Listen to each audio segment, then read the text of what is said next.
আজকের Chennai super Kings CSK বনাম Rajasthan Royals আর ম্যাচটি 2026 সালের আইপিএলের অন্যতম আকর্ষণীয় লড়াই হতে চলেছে। এই ম্যাচটি শুধু দুই দলের শক্তির লড়াই নয়, বরং অভিজ্ঞতা বনাম তরুণ প্রতিভার এক অসাধারণ সংঘর্ষ।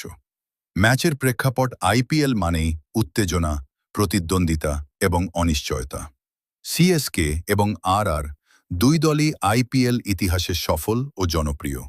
সিএসকে তাদের ধারাবাহিক পারফরম্যান্স এবং অভিজ্ঞ খেলোয়াড়দের জন্য পরিচিত, অন্যদিকে আর তাদের তরুণ ও আক্রমণাত্মক ক্রিকেটের জন্য বিখ্যাত। এই ম্যাচটি শুরু থেকেই গুরুত্বপূর্ণ, কারণ টুর্নামেন্টের শুরুতেই পয়েন্ট টেবিলে ভালো অবস্থান তৈরি করা প্রতিটি দলের লক্ষ্য। চেন্নাই সুপার কিংস সিএসকে বিশ্লেষণ। সিএসকে আইপিএলের সবচেয়ে সফল দলগুলোর একটি। এমএস ধোনির নেতৃত্বে দলটি সবসময় ঠান্ডা মাথায় ম্যাচ জেতার জন্য পরিচিত। শক্তি। সিএসকের সবচেয়ে বড় শক্তি তাদের অভিজ্ঞতা।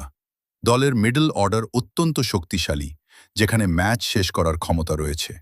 ওপেনিং ব্যাটসম্যানরা সাধারণত স্থিরভাবে ইনিংস শুরু করে মিডল অর্ডারে পাওয়ার হিটারদের উপস্থিতি ডেথ ওভারে শান্তভাবে খেলার দক্ষতা। বোলিং দিক থেকেও সিএসকে খুব ভারসাম্যপূর্ণ।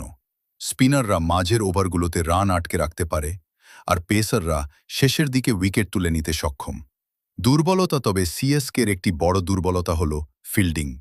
কখনো কখনো ফিল্ডিং মিসফিল্ড বা ক্যাচ মিস ম্যাচের ফল বদলে দিতে পারে। এছাড়া যদি টপ অর্ডার দ্রুত আউট হয়ে যায়, তাহলে চাপ তৈরি হয়। রাজস্থান রয়্যালস আর বিশ্লেষণ।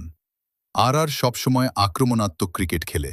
সঞ্জু স্যামসনের নেতৃত্বে দলটি তরুণ প্রতিভা ও পাওয়ার হিটারদের উপর নির্ভর করে। শক্তি।